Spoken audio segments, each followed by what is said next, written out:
This is land of Havilah, Exodus 28. About 500 years before all this, God told Abraham that he would be a God to his descendants, Genesis 17:7. Those descendants are now camping inside of Mount Sinai, and God's fulfilling his promise to be a God to them, but Yahweh understated the matter to Abraham. He's establishing the tabernacle to dwell directly with them. In this chapter, Yahweh will specify what the priests should wear. Yahweh said to Moses, verse 1, "Bring Aaron your brother and his sons with him near to you from among the children of Israel, that he may minister to me in the priest's office, even Aaron, Nadab, and Abihu, Eleazar, and Ithamar, Aaron's sons." Comment, 5 men shall serve as priests, Aaron and his 4 sons. Throughout the history of Israel, Aaron's male descendants will be the only legitimate priests.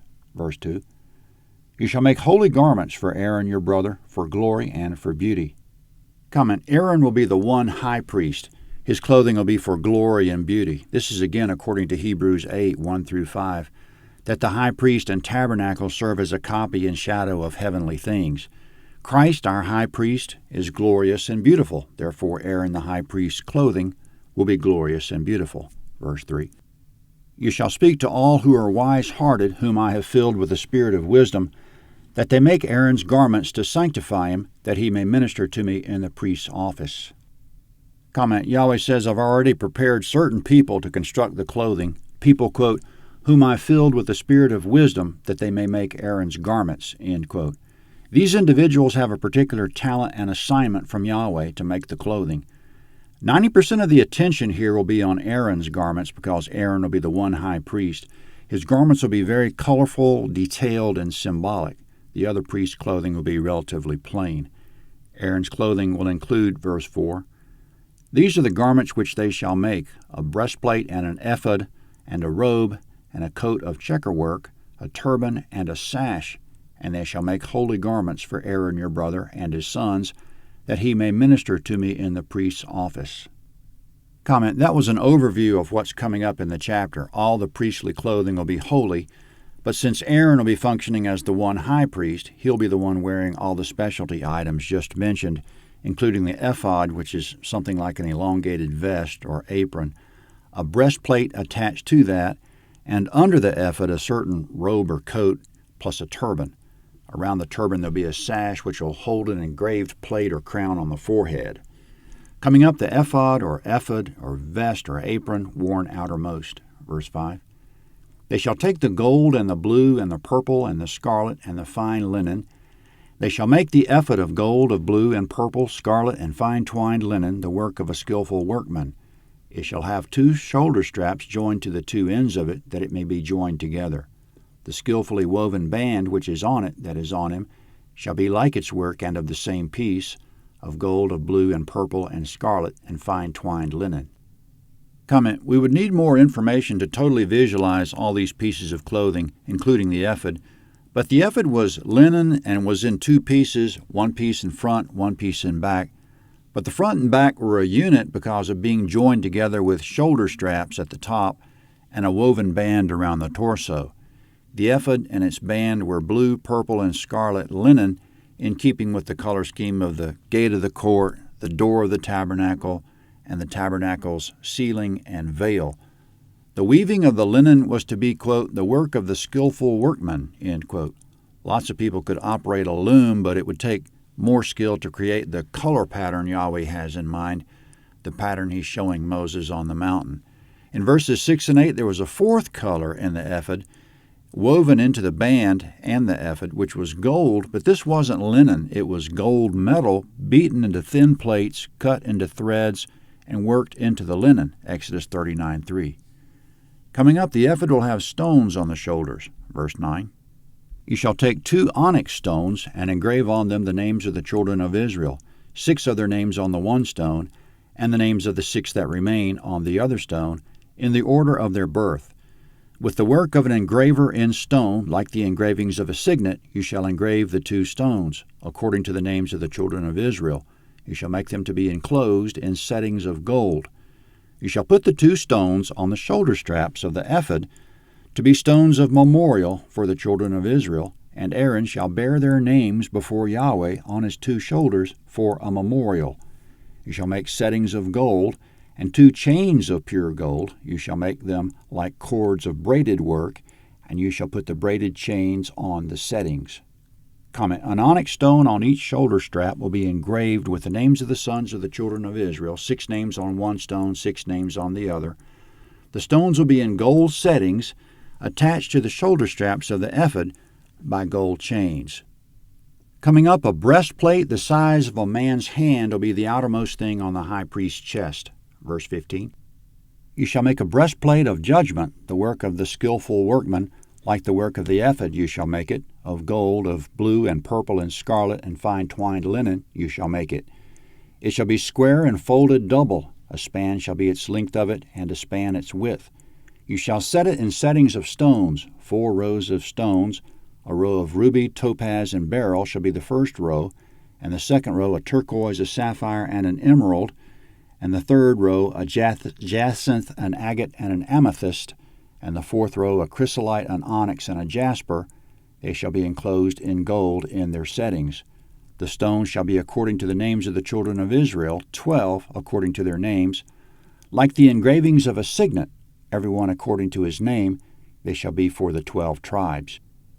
Comment, the breastplate will be outermost on the high priest's chest, but plate might not be the best term for it because it'll be made mostly from linen, stiffened only to some degree by metallic gold wires or threads worked into it, Exodus 39:3. So what does fine twined linen mean, and what's the significance of it? All the linen of the tabernacle and the priest's clothing was to be fine twined. This means the linen threads will be spun down to a fine diameter. This will be labor-intensive because it'll involve a lot more spinning and weaving, but it'll produce a high-quality fabric. In the days before the Industrial Revolution, all fabric was expensive, and fine-twined linen fabric was out of reach for the ordinary person. As Jesus said, quote, "Those who wear soft clothing are in kings' houses," Matthew 11:8. Since Aaron and his sons will be in a king's house, it's only fitting that they'll be wearing soft clothing. The breastplate will be the same color scheme as the ephod it rests against, blue, purple, and scarlet, and gold. Perhaps the gold will frame the breastplate to give it visual separation from the ephod, but that's just a guess. The fabric will be doubled over to make the finished breastplate square, 1 span of the hand in width and length. The doubling of the fabric will leave a pocket in the breastplate for the storage of 2 small objects, the Urim and Thummim, not yet described. The breastplate will have 12 gemstones fixed to its front, each a different type of stone in gold settings. Each stone will bear the engraved name of one of the tribes.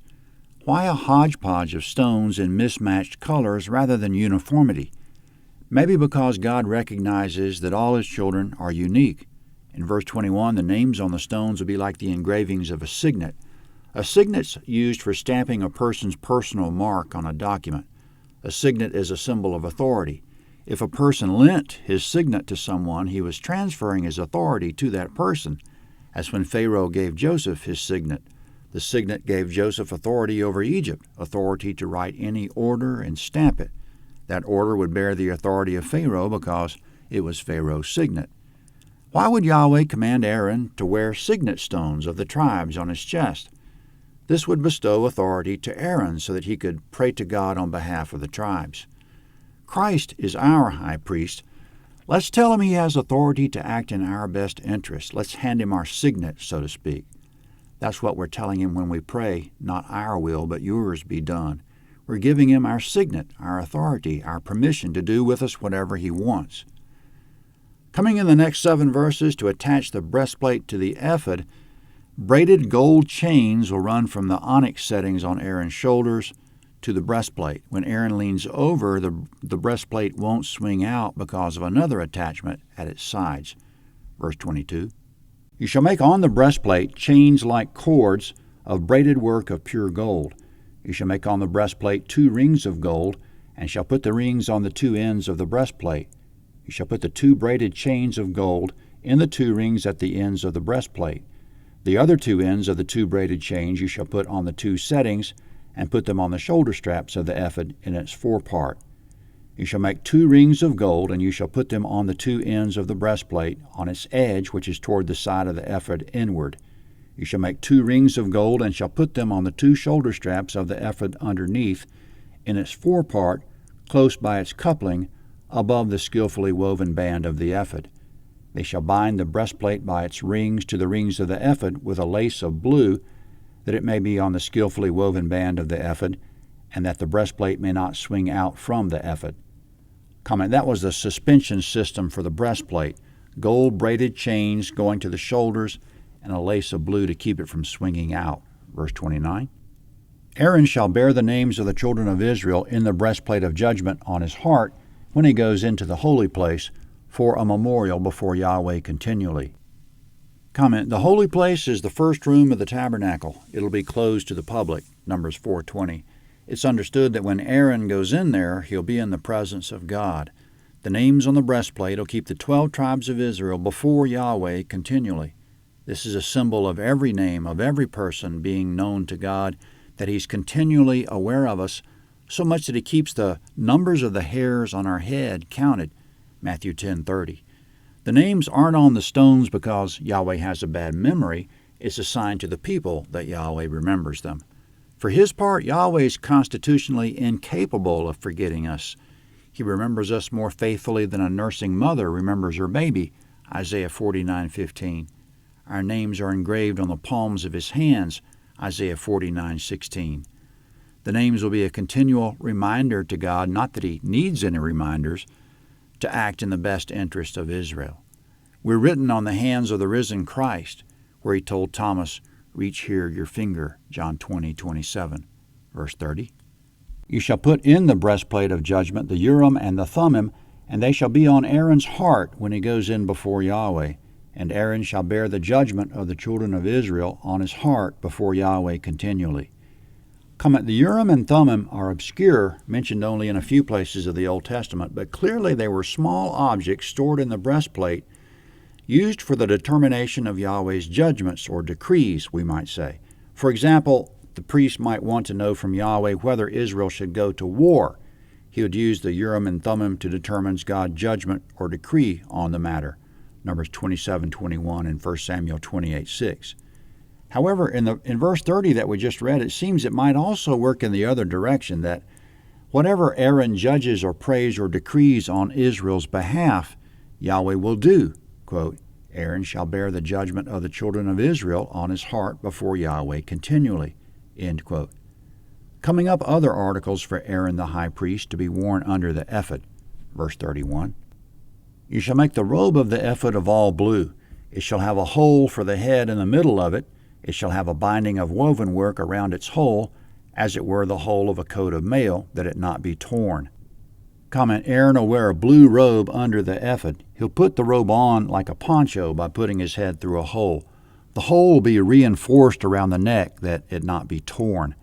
Speaking of the blue robe, verse 33, on its hem you shall make pomegranates of blue and of purple and of scarlet around its hem, and bells of gold between and around them, a golden bell and a pomegranate, a golden bell and a pomegranate around the hem of the robe. It shall be on Aaron to minister, and its sound shall be heard when he goes into the holy place before Yahweh, and when he comes out, that he not die. Comment, whenever Aaron makes the slightest move, the bells on the hem of the blue robe will ring, quote, that he not die, end quote. The ringing bells will be something like knocking before entering. Yahweh dwells in the holy place of the tabernacle. There should be no abrupt, unannounced, unauthorized entry. This is as opposed to the new covenant, in which every believer can approach God without fear. We, quote, draw near with boldness to the throne of grace, Hebrews 4:16. God, in his mercy, has allowed that to us. Coming up, a gold plate on Aaron's forehead and other items, verse 36. You shall make a plate of pure gold and engrave on it, like the engravings of a signet, holy to Yahweh. You shall put it on a lace of blue, and it shall be on the sash. On the front of the sash it shall be.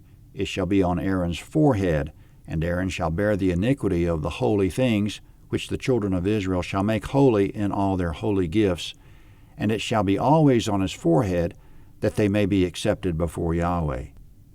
Comment, the plate of pure gold on Aaron's forehead will read holy to Yahweh. In verse 38, the people's gifts to Yahweh won't be acceptable to Yahweh unless they use Aaron as a mediator. In other words, the people will give gifts to Aaron, and Aaron will present them to Yahweh.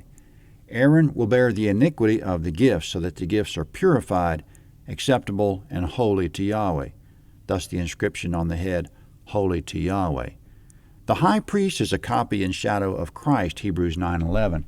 Christ bears our sins, bears our iniquities, so that we and our gifts are holy to God. Coming up, the last three items for the high priest, verse 39. You shall weave a coat in checkerwork of fine linen, and you shall make a turban of fine linen, and you shall make a sash, the work of the embroiderer. Comment, there will be a checkered coat worn under the blue robe, Exodus 29:5. For the other priests, verse 40, you shall make coats for Aaron's sons, and you shall make sashes for them, and you shall make headbands for them, for glory and for beauty. You shall put them on Aaron your brother, and on his sons with him, and shall anoint them, and consecrate them, and sanctify them, that they may minister to me in the priest's office. Comment, coming up, so there's no chance the priest's private areas will be exposed, something like boxer shorts, verse 42. You shall make them linen breeches to cover the flesh of their nakedness, from the waist even to the thighs they shall reach. They shall be on Aaron and on his sons when they go into the tent of meeting, or when they come near to the altar to minister in the holy place, that they don't bear iniquity and die. It shall be a statute forever to him and to his offspring after him. Comment, when the high priest gets dressed, it'll be in the following order, according to Exodus 29:5 and 6. The breeches, checkered coat, blue robe of the ephod, breastplate, skillfully woven band of the ephod, turban, and crown. Exodus 29 is next at landofhavilah.net, Exodus 29.